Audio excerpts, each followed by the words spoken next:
new edition, Diasporas in Business. With very fast steps, we are in the end of September, and we are honored to have together a special guest, Anneth Bryan. Welcome, Anneth. Hello, hi. Thank you, Gabby, for inviting me. Who is Anneth? For who don't know yet, Anneth, you are a founder of Wellspring. You need to tell us more. And Netty by com. Yes, nettybee.com. Yes. You have over 15 years experience and work and training program in social care. Yes, I do. Pastoral sector, justice, Yes, and coaching. Yes. Wow, lots of sector. And why pastoral? Why justice? Why pastoral? Firstly, because I'm a woman of faith. Yeah. And my origins have been brought up in a Christian household, and I've always had faith that's kept me going and has been the bedrock for my business. I ran a ministry for over 10 years called Divine Interventions Ministry, which you don't know about, of course. No, that is exactly. not a surprise. And so I was doing frontline pastoring for over 10 years. And out of that, Wellsprings, the community arm, was born. So, yeah, that's how you know about Wellsprings. It was born from a faith initiative initially, and now Wellsprings has grown over the years. It's developed. Initially, we were just doing sort of one-to-one family counselling and independent social work, and now it's moved on to become and evolved into a training and development and consultancy business. Yeah, I read something about what is very important, and it's important to mention. You have over 5,000 hours in lifestyle coaching and personal and business coaching. Yes. Wow. Yes. I've been around a long time. It's long time. I'm not as young as I look, Gabby. I'm sure you are half of your age. Yes. A lot of my coaching started in my social work career. I was doing a lot of one-to-one work with clients, so on the day job and off the day job. So that's really where I picked up my initial coaching skills, and then I went and trained. I already held a diploma in counselling and psychology and a degree, of course, in social work, and that really helped me to connect with people because I'm very much a people person. So those hours have really been built up over the years, and more so consecutively because of the coaching that I do in business. Yeah. Another important thing, you are on the top of the game, and what we have here, the communication and relationship connected expert, CRC. We need to find more a bit later. Okay. How did you get your idea and concept of your business? Okay, so the concept of what Wellsprings. for Wellsprings, as I say, really was born out of pastoral, my own personal story. In fact, that I wasn't able to receive justice in my own life, and as a result of that, I wanted to help victims of crime, harm, or people who've been in conflict or relationship breakdowns to really try and find some answers for themselves. You pointed specifically to the book, and that's the reason why that was born. But Wellsprings was born also because I was doing a lot of one-to-one work with clients, and I felt that I needed to kind of commercialize what I was doing rather than just sort of going around people's homes, listening to them, you know, and spending all my time that way. I decided to develop the arm of the ministry as Wellsprings, and actually it's community services. So we shortened it down to Wellsprings. Annette, because we mentioned about CRC, how to communicate and repair relation. Tell us about this book, and for who is this? Okay, so Gabby, this book is for anyone who has trouble communicating with other people, where relationships have perhaps broken down, or they've been impacted by what someone has said to them, or something that's happened perhaps in their personal or work life. And the idea behind, the concept behind this came about when I met somebody who was into Japanese manga. And I thought to myself, I wanted to write a book, but I wanted it to be slightly different to conventional pages of reading and writing. So I decided to create a book with pictures and words. More pictures than words, of course, in this particular edition. Because pictures tell us more about tell more of a story. Yeah. So this through the pictures in this book, you get the story of someone who's going through experiencing lots of emotions because of a relationship breakdown. And through that, they get stories misconstrued, they misunderstand, and the 3 M's I call it, they miscommunicate what they mean. So throughout the course of this, it gives some tips about what people can do on their journey if they want to repair harm that's been caused in relationship breakdowns. You're right, especially now when this time when everything goes fast. This millennium generation don't have time to repair or to communicate properly, to send the best message for them. It's very important to know how to repair something what you don't know was wrong, and you become more awareness. Yeah? Absolutely. I totally agree with that, Gabby, and I think with this age that we're in of technology, most people aren't speaking. They generally tend to text each other, and it's easier to hide behind a mask. But I find that if someone has done something wrong, the idea behind the book really is about restorative practice, which is my field. So, with restorative practice, it's all about repairing the harm that's been caused in relationships. So, and then looking at the impact that harm has caused, not just to the direct victim or the harmed person, as we like to call it, but also everybody else.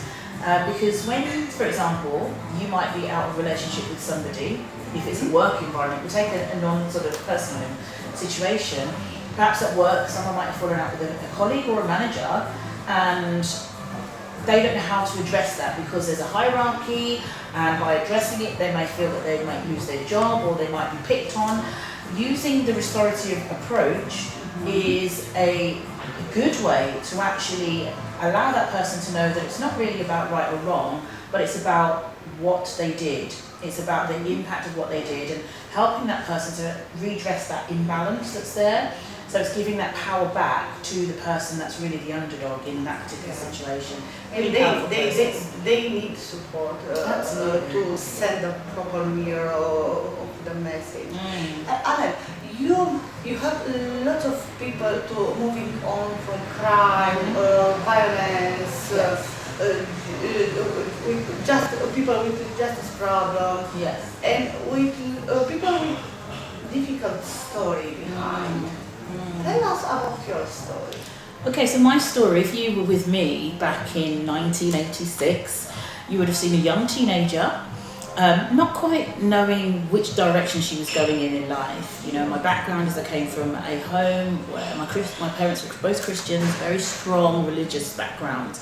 And my mother suffered with mental health problems, and sadly, this impacted us as children. I have two sisters with me, Jen and Dawn. And my father worked away from home quite a lot, which left us kind of in between being fitted to family members or church members and so forth. So just to give you a bit of history as to where we started. Unfortunately, as a result of my mother's mental health, we were brought up in a household where our father, by today's standards, would be classified as very heavy-handed, and we would kind of get into trouble for silly little things as girls that you wouldn't even imagine. But discipline and things like that were quite strict, as you would do, see in households of our nature.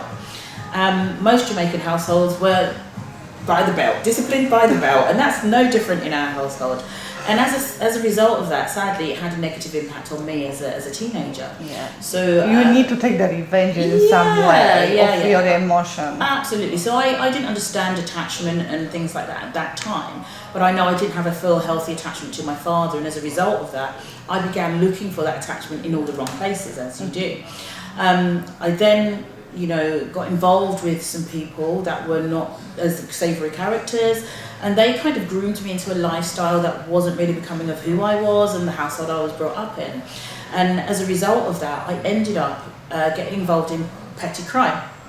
And that's my story. When some people say to me, when they see me now, they cannot believe that where I actually came Netty, from. yeah? It's like, whoa! And that's kind of really where my journey started of adulthood before I was an adult. So I ran away from home, at the age of 15, and I met my children's father, and sadly at that particular time I wasn't mature enough in my own emotions to understand what relationships were like, hence why how to communicate and repair harm in relationships. Just cutting a long story short, I had a long 18-year abusive relationship, which wasn't nice, 2 children later, and sadly at the age of 31 my partner committed suicide. He suicided, and I really, at that particular point, I was 31, and I really had to think about what direction was my life going in. For me at that time, what kind of message you will send for your kids? Absolutely, for my children who were very young at the time. And it was almost like, how do I pick up my pieces? I was very angry, I was very frustrated, I was very hurt by what he had done, because for me, you'll notice this in my book, my other book, is I said he stole my youth, he stole my teenage years, he stole my womanhood, my integrity, everything was stolen. And then this is how it all ends, sadly. So I needed to find the why in that. I didn't understand why he did what he did to me. And I couldn't ask him either, because he wasn't here anymore. So for me, my journey into the world of restorative practice and repairing harm in relationships really began with my own story of not being able to answer that why did you do what you did to me question. So now my mission in life is to help other people to ask those why questions through the process of restorative practice. You mentioned this question, why? If you go back, and I'm sure you remember about your kids, all the time when they have 2-3 years old, they ask many times, why this one, why? And when we become adults, we forget about our why. Yes. Many questions, why you do like that? Why you behave like that? What is your fruit behind your action? Yeah, we forget. We take everything on the plate, but we don't ask our business partner why you action like that. Why you think this thing is better for us or not? And yet it was like another. Don't forget your why. It's important. I think that question of why in any scenario, whether that's in a relationship that's personal, business, peer-to-peer, is a really key question. Yeah. Especially when there's been a misunderstanding, miscommunication, or a misinterpretation. The three M's. Red bell for everyone. Red flag to for save the life. Yes, absolutely. And oftentimes we don't feel confident enough to be able to ask that question why, because we fear reprisal. And that was something that I experienced a lot in my life, and I had to master in my own life, was actually being confident enough to be able to ask that why question. And as a result of that, I began to help other women, who were in the same situation as mine initially, stuck in a relationship where they really wanted to get out, they didn't quite understand how, and really just help them to find the right words to challenge the unacceptable behaviour. And sometimes they are so stuck in the relation, they don't see other steps out of that situation. Yes. How in this time of you find your confidence to move on? It was basically, I would say, my faith was the bedrock and the foundation of who I am. Watching my mother, I put a post up on Facebook the other day about, did you see? Yeah. About the strength and resilience of my mother. I've watched her for years and years. She lost her husband a year after I lost mine, so we had a lot of synergy in our journeys. And as she was getting older, I was watching her level of resilience, her ability to endure every kind of emotion that you could think of, from loss, from anger, from betrayal, from all these different emotions, and fear, rejection, everything. And it was by watching her strength that I've been able to then build my confidence, because I looked at her and thought, I need to make something of my life now, because I'd already lost a lot of it, and I thought I'm going to make the rest of my life the best of my life, which is now a motto I give and deliver to other people and women as well. You know, when you set up your business, you had lots of people in needs with your methodology. Yeah. What was your mission when you set up your My business, yes. My mission really was about restoring lives, refreshing lives, and revitalizing lives. Wow.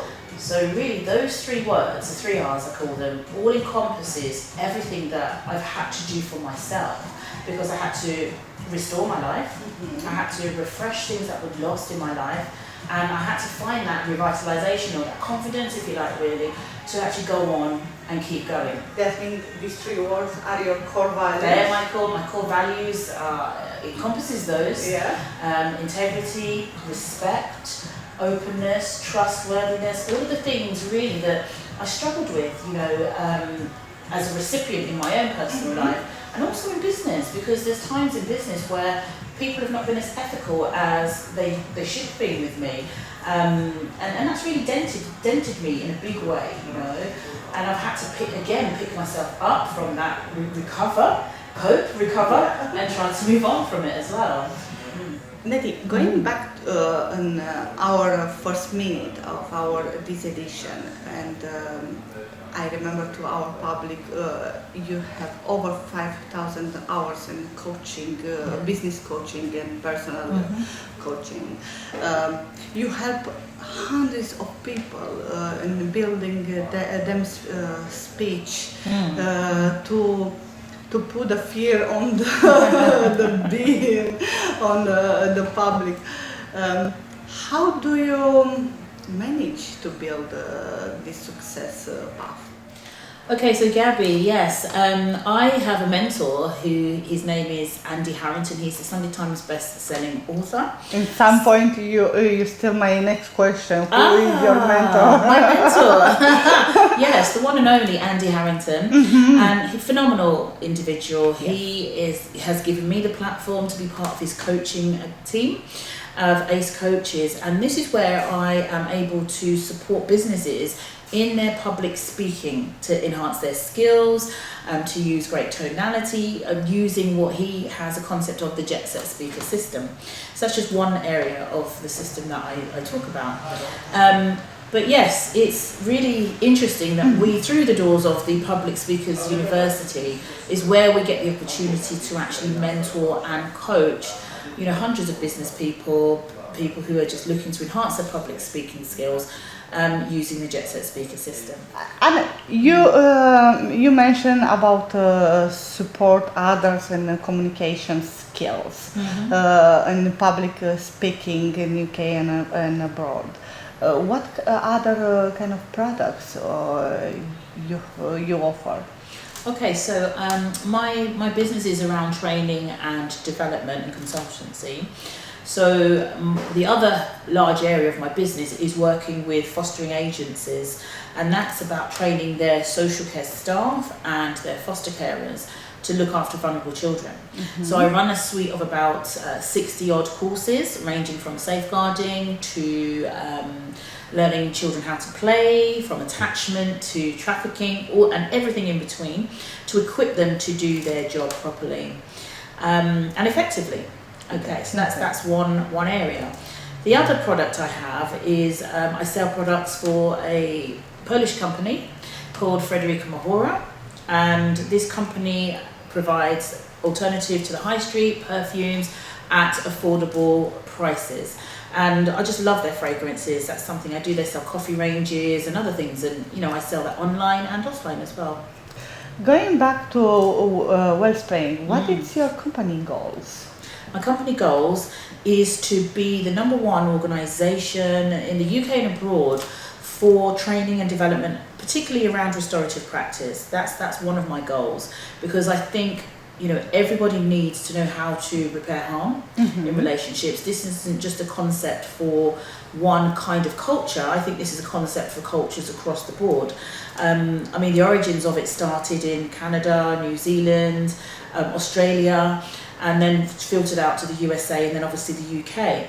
So my concept and business goal really is to try and see if I can get restorative practice in more corporate settings, where there's a lot of harm that goes on, but a lot of untold stories. Because you mentioned about growing, how do you marketing your business? My marketing, so I market online and offline marketing. I take advantage of Facebook, I take advantage of LinkedIn, which is a really big platform. I have quite a big following on LinkedIn there. Also, we have the Restorative Justice Council. I'm able to advertise, you know, the courses and things that I do there. There's also local people who know me, so the credibility that I've built up over the years of working in social care and, you know, that kind of public sector field has afforded me the opportunity where people, word of mouth is really how I'm able to build my business up.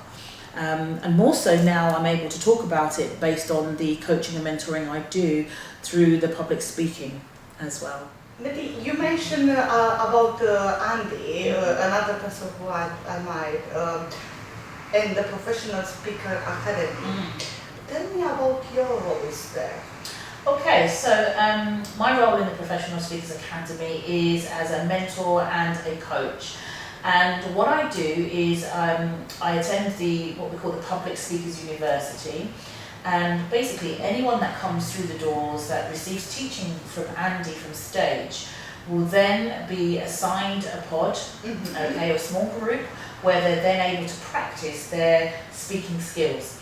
And my job really there, or my role, is to mentor them through, to give them feedback and to help them to enhance this new skills that they're developing and learning.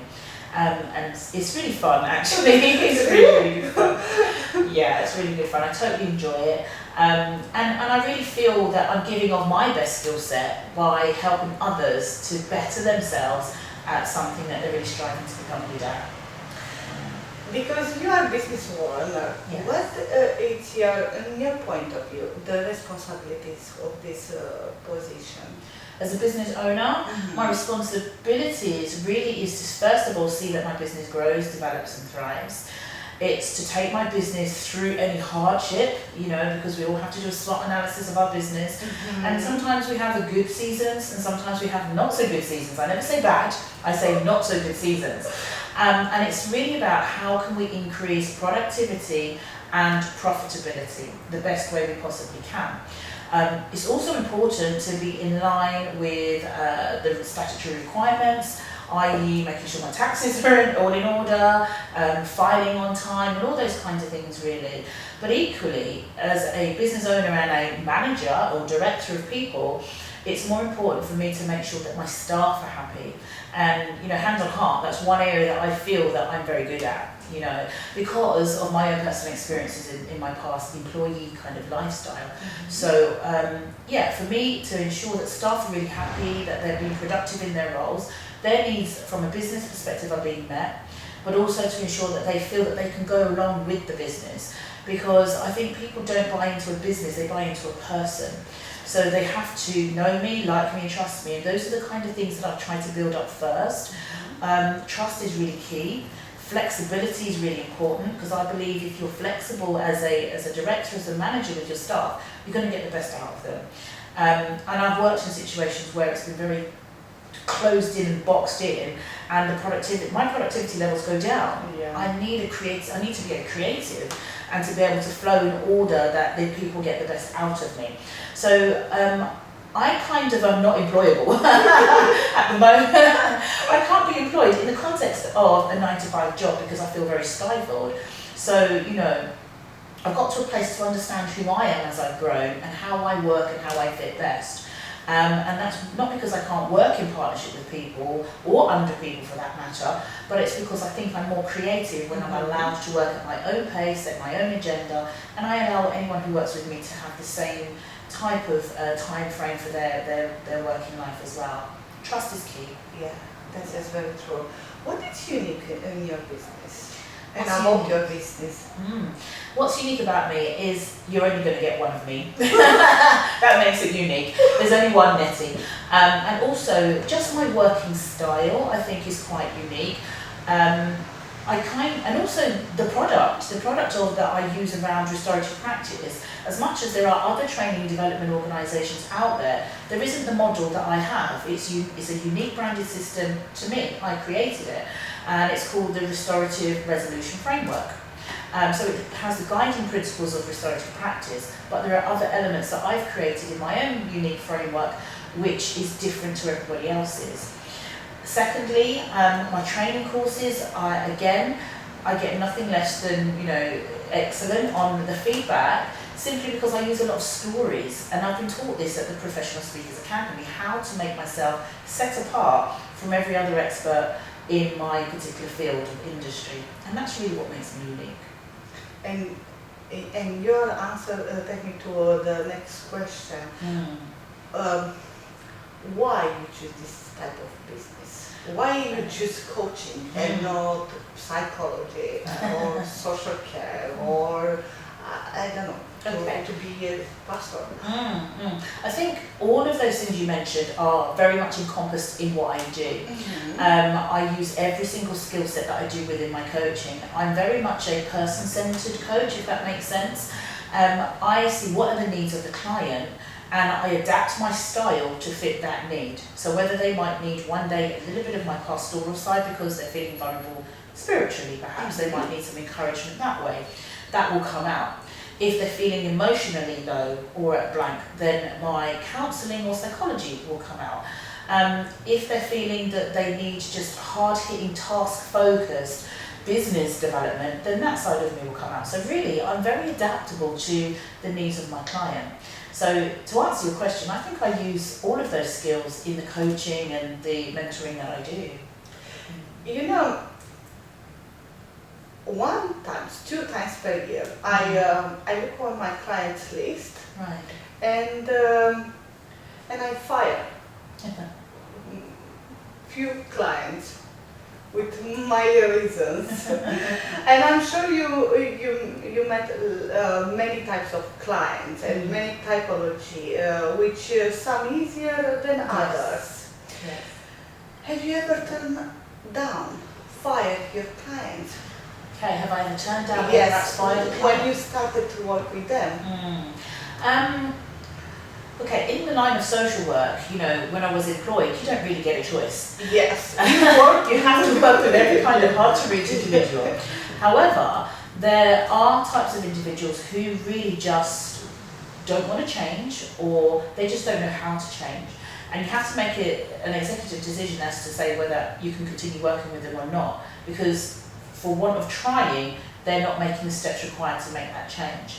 And sadly, you then have to say, well, I'm sorry, but I can't really work with you anymore. There's nothing else that I think our services can offer you. There has been many clients in the past like that.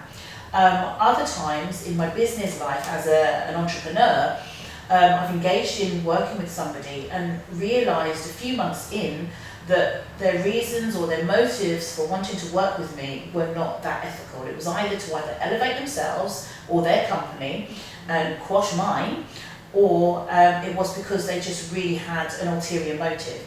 So through discernment, I've discerned their activity, and I've said to myself, look, I need to stop this relationship, I need to stop this business joint venture. And I've taken the executive decision to actually do that. And part of you, if you've had to do that in your own life, like you just said, is do you do this because it's ethical to do it? Do you stay with them because of monetary reasons or whatever? So I've taken that decision to say, well, I'm not prepared to work with certain people simply because of their business values, their personal values don't marry or match up with my own. Yeah, but another point, what is very important, many entrepreneurs in the beginning startup, Yes. and they don't fire their clients, the bad clients, because they are scared where I will find where I will find the next client to pay my bills. But When you do this kind of exercise with you and your business, you will create more space to find solutions for new clients. Yeah. Yeah, I totally And agree. I would like to hear more from other entrepreneurs, including, and I'm happy you do that. To take the power to say no. Absolutely. And that's one thing that I've had to teach myself, stemming from my personal life into my business. And you know, I teach people on my courses as well about the power of no, because that's really important. It's not everybody that presents you a business idea that you ought to and should work with. You've got to first of all see if there's some synergy between, you know, your business and their business. Where is this going? What are the long-term goals, short-term goals, and medium goals? And if there's some kind of alignment, then that's fine, go ahead, full steam. But if you find that things aren't going on the same kind of track and road as yours, then you kind of need to make a decision. And sometimes there's all that power struggle, because you might get one personality type that's a little bit more powerful than the other. And if you are the less dominant, you know, individual within the business relationship, you're perhaps going to find it harder to communicate your reasons why you're taking that particular decision. And that's where that person needs to have the confidence to safeguard their own business and say no, and say unapologetically. That is correctly. Why your clients stay with you or bring another clients? I believe my clients stay with me, first of all, because they trust me with themselves. They trust me with their business. And I think they stay with me as well because they're getting value for their buck, if that makes sense. And oftentimes, you know, I never put monetary value in front of being able to provide a service to my business clients. And I think that's one reason why they do stay with me. And what is your competitive advantage and can be copied? What's my competitive advantage and why can't it be copied? I think my unique branded system. Because you have already one brand and with your name and Wellspring, and you bring value and community, and I like to know about your advantage. I think because I come from a place of service. I think that's my biggest advantage. Not saying other people don't, but I'm very genuine in my integrity is really high in the way that I operate in business. And also, you know, I have the opinion that the client having their best interest at heart is really key to my success. And people often say to me that they might have been recommended to me by somebody else and gone by word of mouth. And when they've met me, it's like they just connect. Yes. It's that personal connection as to why people tend to stay, and also why I believe I have a competitive edge against other business people out there. Plus, you know, I share my unique branded system, which no one else has got. That's unique to me. Netty, business means bruise and risk, lots of risk. What is your risk in your business? My risks in my business, I feel at this stage, the main risk I think I can identify at this moment is perhaps breaking out into new markets. Because I've been so engrossed in the social care, public sector realm. Now, for me, a goal for next year is breaking out into more corporate markets and corporate clients, because I think that's where I can become most and more effective. Yes. Challenges, you said? Challenges for me is probably taking something, a new concept, specifically around repairing communications and harming relationships, into that environment and how it might be received. I think that's going to be a bit of a challenge for me, but one I'm willing to embark on. Your industry is very important for us. What happened in your industry in this moment? You have enough exposed? Coaching is good to have today, or you advise all entrepreneurs to have one mentor? Okay. I think coaching is very much out there. There's a lot of personal development. There's a lot of coaches out there, as you well imagine. But I think that in order for people and businesses to progress in life, then they need a model or a framework that they can follow. For new entrepreneurs in particular, it's important to have a coach, a business coach. It's important to have a business mentor. They can be one in the same. Because you need to be able to have something to strive towards. You need to have a benchmark, if you like, really, or a model person or business that you can say, actually, I want to model my business on this because they've been successful. So it's really success follows success. So I think it's key to have coaching, it's key to have personal development, and definitely mentorship in this day and age, because there's just so much a variety of businesses that are coming up, and then you've got the added advantage of the World Wide Web and things like that as well. How can we select the best coach or mentor? Okay. With this so big exposure. As a coach and mentor myself, I kind of had a similar scenario last week where a client asked me to be their mentor, and their exact words were, even though I know you're not in the same industry as what I'm in, I know you've got the right skills to be able to help me in my business. So that was quite interesting for me. So I kind of built a relationship up with that guy, and I said to him, you know, well, what was it about me or what you've read or heard that made you believe that? And he said, because I've observed you mentoring other people through the Professional Speakers Academy, and you know nothing about their industry, but you're able to advise them on what to do. And that really struck a chord with him. So, you know, for me, I think I'm so pliable and adaptable, and because of my years of experience around different sectors, it's given me the added advantage to understand people's businesses. As long as I listen, and I mean not just hearing, but active listening to what their needs are, you can apply your model to any business type. Doesn't really matter. And I think that's why it works. What sector you follow in your industry? In my industry? Yeah. I very much follow anyone who's in personal development. I think that's crucial and key. For restorative practice, I look into the Crown Prosecution Service. I follow that quite a lot. I also follow lawyers because, again, that's dealing with the crime. Yeah. Solicitors, anybody who's dealing with relationships. So that could be, there's a lady I work with at the moment called Susie Miller.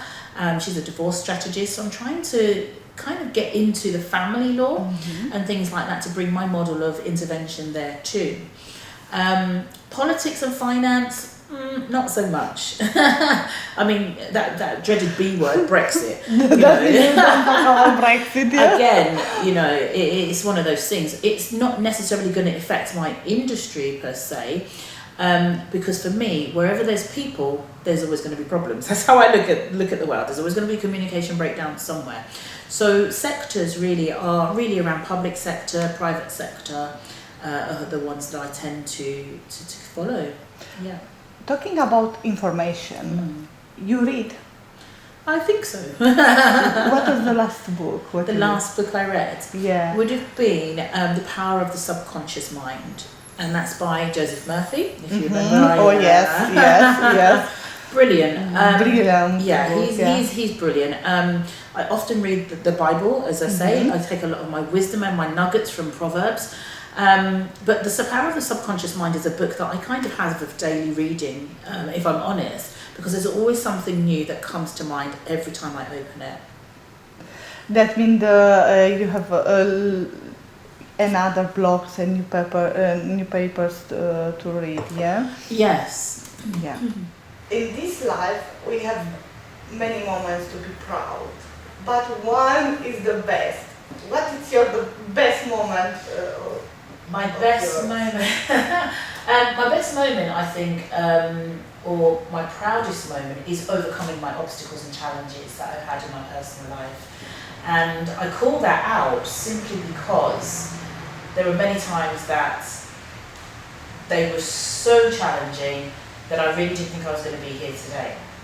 So for me to be here 20 odd years later, I'm really proud because I now can see the life I'm having now, which I might not have had if I was still stuck in that particular situation. And the power of mindset. And the power of my mindset, absolutely, because it was my strong mind, my faith, and everything that's kept me through.